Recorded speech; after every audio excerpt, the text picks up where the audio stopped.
In the early 2000s, humanity began to speak seriously, not just about reaching other planets, but about attempting to look into places where the fabric of reality itself behaves however it pleases. At the center of the Milky Way, 26,000 light-years from Earth, sat the supermassive black hole SGR-A, the dark heart of our galaxy. Astronomers photographed it, monitored it, wrote articles about it. But all telescopes could do was stare from afar. In 2008, the International Consortium launched an experiment many considered madness.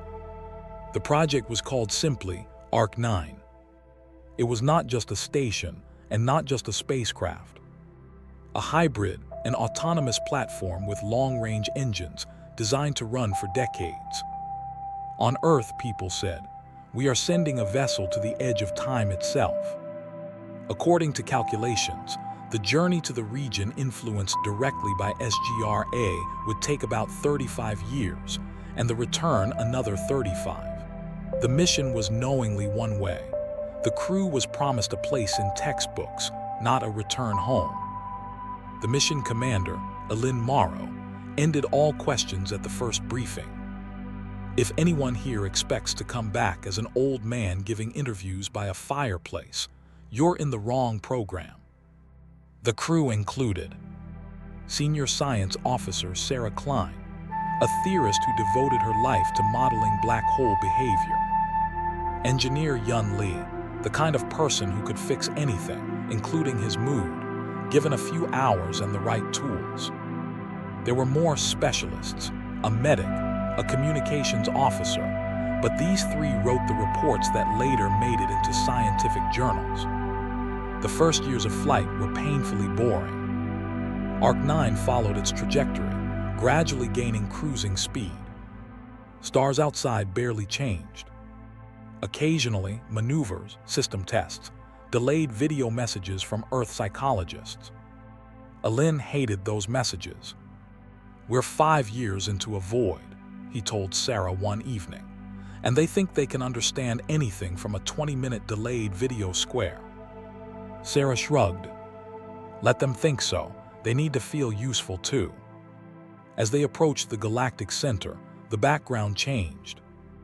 Background noise grew denser, like someone was adding grain to the image. Occasionally, the instruments picked up bursts of X-ray activity. Every burst, Sarah archived with almost superstitious reverence.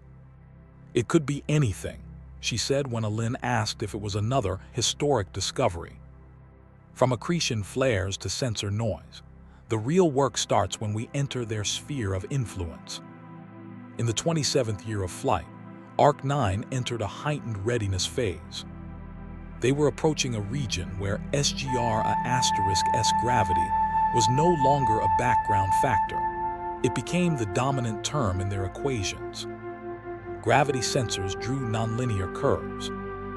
Signal delays from external buoys began to drift, not by milliseconds, by seconds.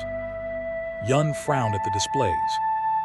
It's like something incredibly massive is tugging on space itself. Something is, Sarah answered calmly. We flew straight into its arms. And yet nothing spectacular happened. The ship didn't twist, didn't shake. Space didn't tear. Time didn't melt. Until one particular day. It began without drama. No flash outside the window, no vibration in the hull. Alin checked his watch, and it displayed an impossible time. Not wrong or skipped, but a format that didn't exist.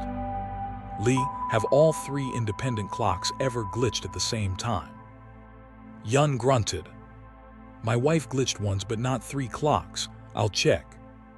He arrived in central control with an unusually serious look.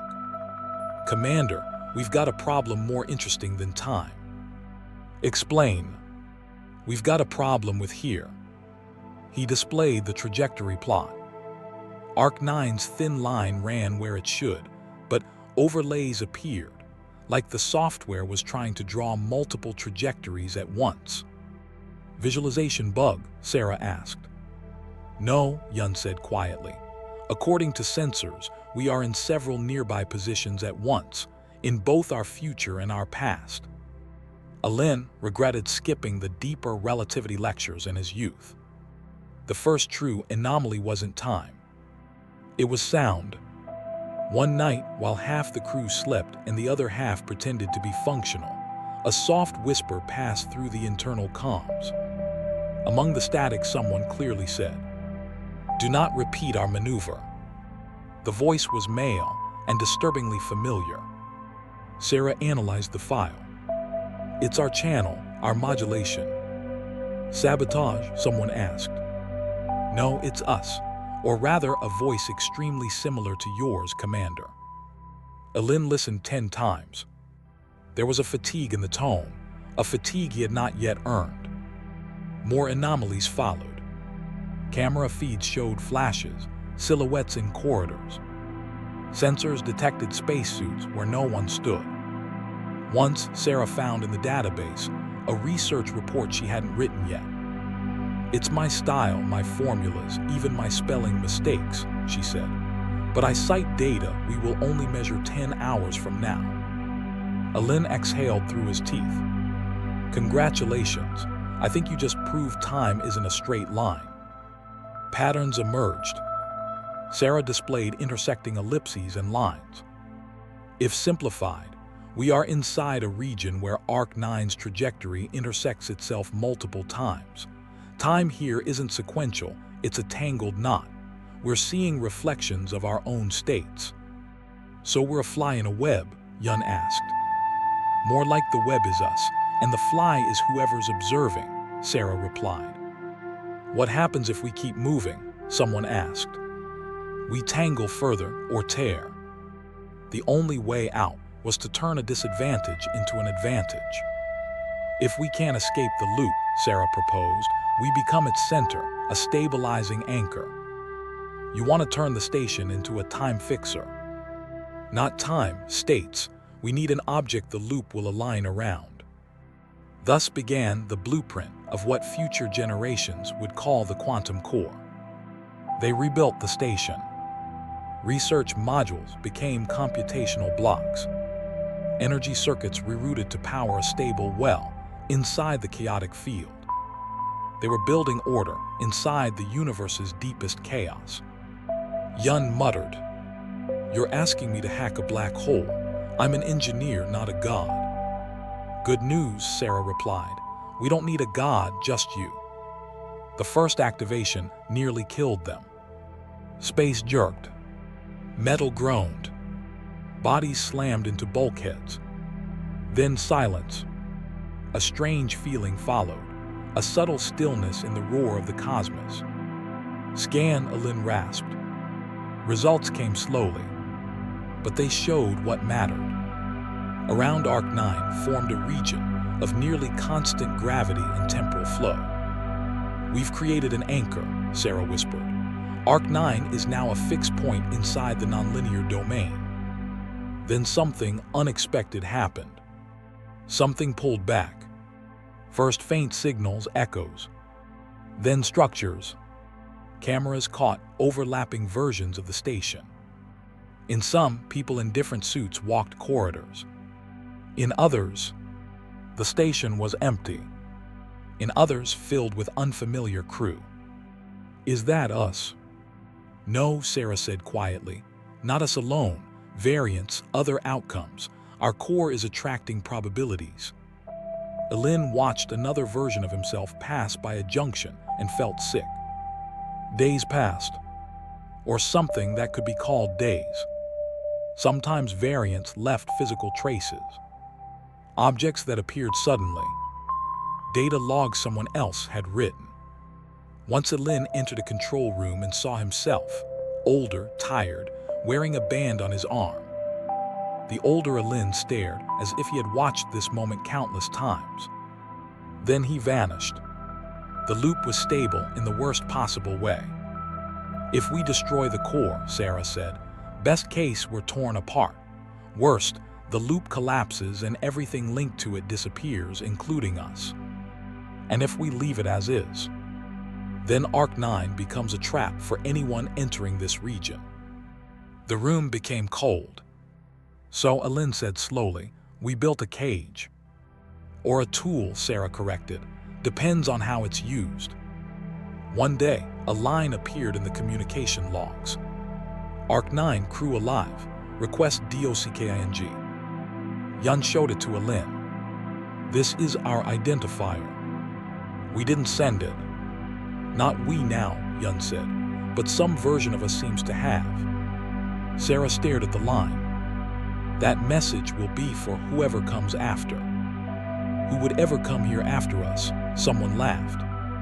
None of them knew a future operator would see those same words centuries later. They faced a choice no textbook described. Destroying the core might end the loop, or themselves. Leaving it untouched would doom others. Sarah suggested a third option. Shift the loop, make each new iteration slightly different. Eventually, one branch might escape. Yun asked, "What about us?" "We remain the anchor," she said quietly, "but others may succeed where we failed." They built a secondary device, the stabilizer later discovered by explorers of the loop. Before the final reconfiguration, Alin recorded a message. "Not for Earth. For the future."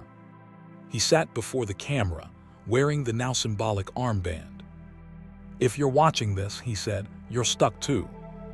We are the first crew of ARK-9, at least in our perception. We thought we were flying toward a black hole. Instead, we became part of something far larger." He leaned closer. "We won't tell you what to do.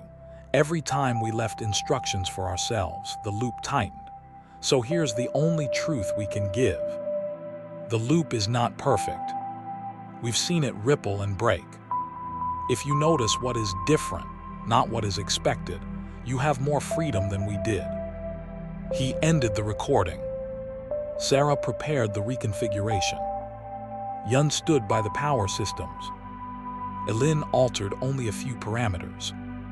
Shifted the phase synchronization slightly. Weakened the rigidity just enough so the next loop wouldn't match this one exactly. The stabilizer began to vibrate, introducing tiny deviations. "We're not giving them an exit," Yun said. "No," Sarah answered. "We're giving them the chance to find one." They activated the system. This time nothing jerked. Everything changed slowly.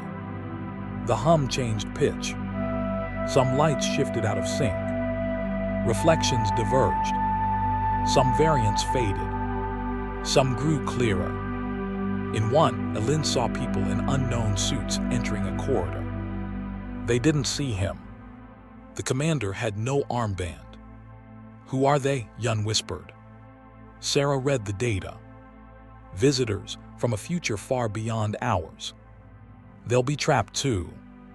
Maybe, but their loop will already be shifted." Alin didn't yet know their names, Ray, Leah, Cram, but felt they were the ones destined to continue. Time, or whatever passed for time, flowed strangely. Outside their stable bubble, centuries might pass in moments. Inside, silence. Some crew fell into apathy. Some wrote endless logs. Sarah kept working as if she had a deadline. "Sometimes," she whispered once, "I feel someone is watching us the way we watch our variants. From the future. Or another branch, maybe we're shadows to someone else." Eventually, a new message appeared, their own message returning to them. Alin watched himself speak the same words he had recorded earlier. "So we've been here before," Sarah said quietly. "Maybe many times." Yun closed his eyes. "God, I hope one of these cycles will be the last." One day, the stabilizer displayed a status. Cycle shifted. Sarah stared at the message. "We did what we could." Alin nodded. "The rest is not our time." They prepared one final broadcast, not for Earth but for the future. A short signal. "ARK-9 crew alive. Request DOCKING." "It'll get their attention," Sarah said. And somewhere, centuries later, it would. ARK-9 remained suspended in the warped niche of space-time, the anchor of an unstable loop. Elin, Sarah, Yun, and whoever stayed with them became something between observers and participants of a structure beyond human science. They knew they'd see many versions of themselves and those who followed. Most branches would fail, but somewhere in one of them, someone would break through. Perhaps the commander without the armband. Perhaps the young navigator staring at the core as if it were alive. Perhaps the engineer who kept joking while reality frayed.